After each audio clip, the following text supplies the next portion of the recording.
cena. Los Tres Mosqueteros. La Sardegna è un'isola, un pugno di terra in mezzo al Mediterraneo, dove il sole sembra riscoprire ogni giorno, contro il cielo dell'aurora, i profili di un paesaggio primordiale. Una natura che ha conservato intatto il disegno della creazione.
Dell'alba scopriamo l'isola dai colori incantati, la Sardegna.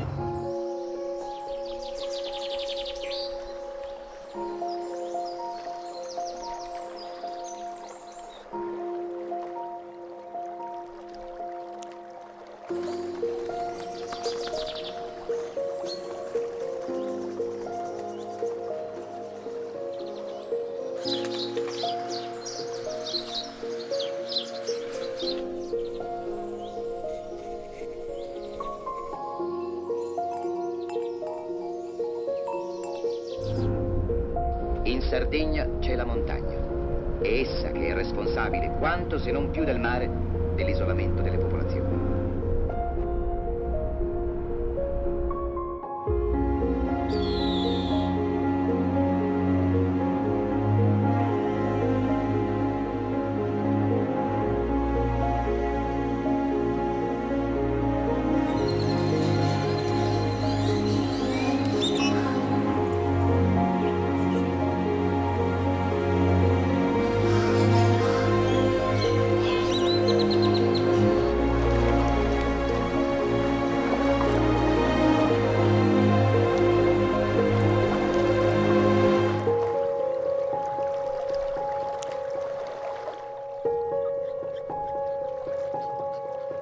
Ma se dalle coste, dove la bellezza e lo splendore del mare offrono a chi viene il più immediato richiamo,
E ora siamo giunti alla fine del nostro viaggio. Lasciamo le isole e ci imbarchiamo per il continente.